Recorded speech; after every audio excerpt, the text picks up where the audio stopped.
So the story goes like this. Once upon a time, a traveler came, and he came across 3 bricklayers. When asked by the traveler, "What are you doing?" the first bricklayer replied, "I'm laying bricks." Asked the same question, the second bricklayer answered, "I'm putting up a wall."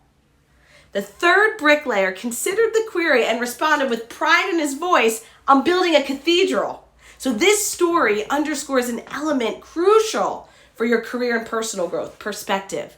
Your perspective is the lens of how you view yourself, your career, and the world. It affects the story you tell yourself and the story you tell others. It impacts your potential, and it's also the quickest path to success and happiness.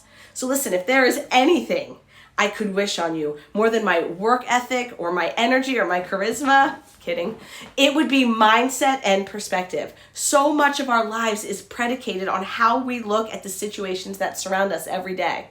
But how can you be sure that you're tapped into this winning perspective? There's 2 questions that I want you to ask yourself. Number 1, how would I describe my current career-related activities? So much like the question posed to the 3 bricklayers, this question speaks to your mindset.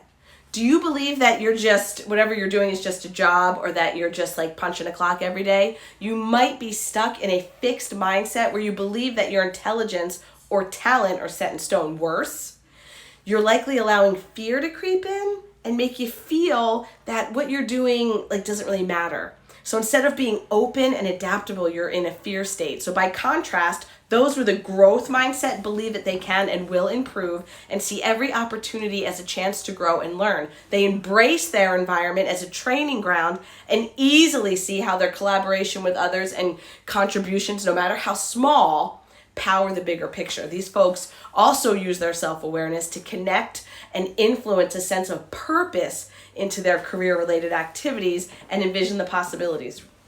Number 2, ask yourself, do my friends and colleagues consider me an optimist or pessimist? So before answering, ask yourself this: are you someone who is easily annoyed with people? Do you feel like the world is out to get you and that you're surrounded by a bunch of idiots? So when you're pessimistic, we tend to adopt a victim mentality, and that negativity affects our attitude in negative ways. So we tend to judge others and make up our minds before listening and learning about alternatives. So however, those who choose optimism tend to be curious, tolerant of new ideas and people, and are less likely to be thrown off course because of an unexpected setback. So their openness builds trust naturally, which allows them to connect with others more easily, maintaining this positive attitude, which also helps remind them to be grateful and to pay attention to all the good things in their lives, creating this contagious and virtuous ripple effect. If you want to have a winning mentality and finally take your mindset to a place where it needs to be, you need to make the switch between optimism and pessimism.